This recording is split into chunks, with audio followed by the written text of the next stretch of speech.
आज का पवित्र वचन 6 नवंबर 2025। परमेश्वर ने मूसा से कहा, तुम क्यों चिंता करते हो? मैं तुम्हारे साथ हूँ, तुम्हारे हर मनोकामना को पूर्ण करूंगा, इसलिए तू हमारे वचन के अनुसार चलो। वचन नंबर 1, और उसने तुम्हें भी जिलाया जो अपने अपराधों और पापों के कारण मरे हुए थे। इफिसियों 2:1। वचन नंबर 2, उस समय बहिरे पुस्तक की बातें सुनने लगेंगे और अंधे जिन्हें अब कुछ नहीं सूझता वे देखने लगेंगे। यशायाह 29:18। वचन नंबर 3, परंतु परमेश्वर का धन्यवाद हो जो मसीह में सदा हमको जय के उत्सव में लिए फिरता है और अपने ज्ञान का सुगंध हमारे द्वारा हर जगह फैलाता है। 2 कुरिन्थियों 2:14। वचन नंबर 4, तब यीशु ने कहा, हे पिता, इन्हें क्षमा कर क्योंकि ये नहीं जानते कि क्या कर रहे हैं, और उन्होंने चिट्ठियां डालकर उसके कपड़े बांट लिए। लूका रात के 11:34। वचन नंबर 5, तेरे देश में न तो किसी का गर्भ गिरेगा और न कोई बांझ होगी, और तेरी आयु मैं पूरी करूंगा। निर्गमन रात के 11:26। वचन नंबर 6, तुम में ज्ञानवान और समझदार कौन है? जो ऐसा हो वह अपने कामों को अच्छे चाल चलन से उस नम्रता सहित प्रकट करे जो ज्ञान से उत्पन्न होती है। याकूब 3:13। दोस्तों, मैं पैट्रिक हूँ और आप देख रहे हैं जीवन पवित्र यूट्यूब चैनल। तो चलिए यीशु मसीह का नाम लेकर एक नया एपिसोड की शुरुआत करते हैं। Let's start.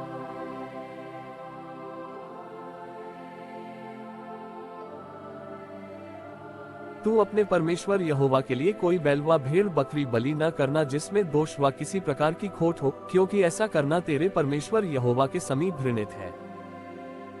जो बस्तियां तेरा परमेश्वर यहोवा तुझे देता है, यदि उनमें से किसी में कोई पुरुष व स्त्री ऐसी पाई जाए जिसने तेरे परमेश्वर यहोवा की वाचा तोड़कर ऐसा काम किया हो जो उसकी दृष्टि में बुरा है, अर्थात मेरी आज्ञा का उल्लंघन करके पराये देवताओं की व सूर्य व चंद्रमा व आकाश के गण में से किसी की उपासना की हो व उसको दंडवत किया हो, और यह बात तुझे बतलाई जाए और तेरे सुनने में आए, तब भली भांति पूछताछ करना, और यदि यह बात सच ठहरे कि इसराइल में ऐसा घृणित कर्म किया गया है, तो जिस पुरुष व स्त्री ने ऐसा बुरा काम किया हो उस पुरुष व स्त्री को बाहर अपने फाटकों पर ले जाकर ऐसा पत्थरवाह करना कि वह मर जाए। जो प्राणदंड के योग्य ठहरे वह एक ही की साक्षी से न मार डाला जाए, किंतु 2 व 3 मनुष्यों की साक्षी से मार डाला जाए। उसके मार डालने के लिए सबसे पहले साक्षियों के हाथ और उनके बाद और सब लोगों के हाथ उस पर उठे। इसी रीति से ऐसी बुराई को अपने मध्य से दूर करना। यदि तेरी बस्तियों के भीतर कोई झगड़े की बात हो, अर्थात आपस के खून व विवाद व मारपीट का कोई मुकदमा उठे और उसका न्याय करना तेरे लिए कठिन जान पड़े, तो उस स्थान को जाकर जो तेरा परमेश्वर यहोवा चुन लेगा, लेवीय याजकों के पास और उन दिनों के न्यायियों के पास जाकर पूछताछ करना कि वे तुमको न्याय की बातें बतलाएं। और न्याय की जैसी बात उस स्थान के लोग जो यहोवा चुन लेगा तुझे बता दे, उसी के अनुसार करना, और जो व्यवस्था वे तुझे दे उसी के अनुसार चलने में चौकसी करना। व्यवस्था की जो बात वे तुझे बताएं और न्याय की जो बात वे तुझसे कहें उसी के अनुसार करना। जो बात वे तुझको बताएं उससे दाहिने व बाएं न मोड़ना। और जो मनुष्य अभिमान करके उस याजक की जो वहां तेरे परमेश्वर यहोवा की सेवा टहल करने को उपस्थित रहेगा न माने व उस न्याय की न सुने, तो वह मनुष्य मार डाला जाए। इस प्रकार तू इसराइल में से ऐसी बुराई को दूर कर देना। इससे सब लोग सुनकर डर जाएंगे और फिर अभिमान नहीं करेंगे।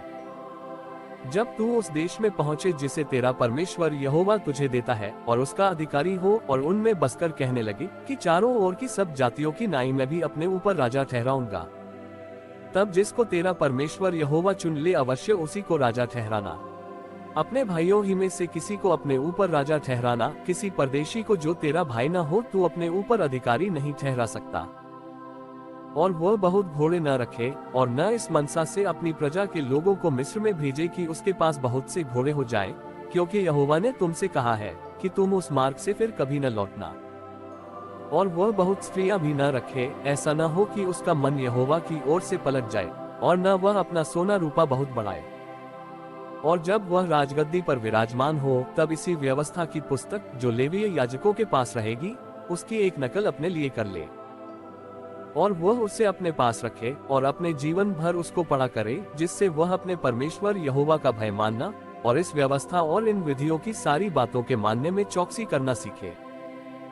जिससे वह अपने मन में घमंड करके अपने भाइयों को तुच्छ न जाने और इन आज्ञाओं से न तो दाहिने मुड़े और न बाएं, जिससे कि वह और उसके वंश के लोग इसराइलियों के मध्य बहुत दिनों तक राज्य करते रहे।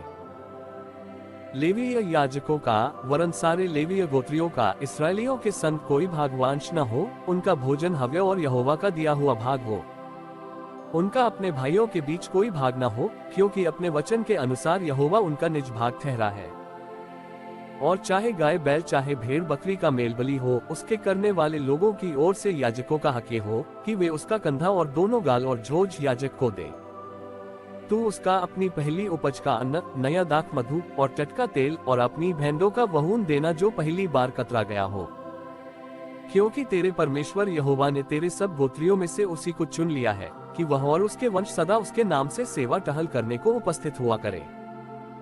फिर यदि कोई लेवीय इसराइल की बस्तियों में से किसी से, जहां वह परदेशी की नाई रहता हो, अपने मन की बड़ी अभिलाषा से उस स्थान पर जाए जिसे यहोवा चुन लेगा, तो अपने सब लेवीय भाइयों की नाई जो वहां अपने परमेश्वर यहोवा के सामने उपस्थित होंगे, वह भी उसके नाम से सेवा टहल करे। और अपने पूर्वजों के भाग की मोल को छोड़ उसको भोजन का भाग भी उनके समान मिला करे। जब तू उस देश में पहुंचे जो तेरा परमेश्वर यहोवा तुझे देता है, तब वहां की जातियों के अनुसार घिनौना काम करने को न सीखना। तुझ में कोई ऐसा न हो जो अपने बेटे व बेटी को आग में होम करके चढ़ाने वाला, व भावी कहने वाला, व शुभ अशुभ मुहूर्तों का मानने वाला, व टोन्हा, व तांत्रिक, व बाजीगर, व ओजों से पूछने वाला, व भूत साधने वाला, व भूतों का जगाने वाला हो। क्योंकि जितने ऐसे ऐसे काम करते हैं वे सब यहोवा के सम्मुख घृणित है, और इन्हीं घृणित कामों के कारण तेरा परमेश्वर यहोवा उनको तेरे सामने से निकालने पर है। तू अपने परमेश्वर यहोवा के सम्मुख सिद्ध बना रहना। वे जातियां जिनका अधिकारी तू होने पर है शुभ अशुभ मुहूर्तों के मानने वालों और भावी कहने वालों की सुना करती है, परंतु तुझको तेरे परमेश्वर यहोवा ने ऐसा करने नहीं दिया। तेरा परमेश्वर यहोवा तेरे मध्य से अर्थात तेरे भाइयों में से मेरे समान एक नबी को उत्पन्न करेगा, तू उसी की सुनना। ये तेरी उस विनती के अनुसार होगा जो तूने होर पहाड़ के पास सभा के दिन अपने परमेश्वर यहोवा से की थी, कि मुझे न तो अपने परमेश्वर यहोवा का शब्द फिर सुनना और न वह बड़ी आग फिर देखनी पड़े, कहीं ऐसा न हो कि मर जाऊं। तब यहोवा ने मुझसे कहा कि वे जो कुछ कहते हैं सो ठीक कहते हैं। सो मैं उनके लिए उनके भाइयों के बीच में से तेरे समान एक नबी को उत्पन्न करूंगा और अपना वचन उसके मुंह में डालूंगा, और जिस जिस बात की मैं उसे आज्ञा दूंगा वही वह उनको कह सुनाएगा। और जो मनुष्य मेरे वह वचन जो वह मेरे नाम से कहेगा ग्रहण न करेगा, तो मैं उसका हिसाब उससे लूंगा। परंतु जो नबी अभिमान करके मेरे नाम से कोई ऐसा वचन कहे जिसकी आज्ञा मैंने उसे न दी हो, वह पराये देवताओं के नाम से कुछ कहे, वह नबी मार डाला जाए। और यदि तू अपने मन में कहे कि जो वचन यहोवा ने नहीं कहा उसको हम किस रीति से पहचाने, तो पहचान यह है कि जब कोई नबी यहोवा के नाम से कुछ कहे, तब यदि वह वचन न घटे और पूरा न हो जाए, तो वह वचन यहोवा का कहा हुआ नहीं, परंतु उस नबी ने वह बात अभिमान करके कही है, तो उससे भय न खाना।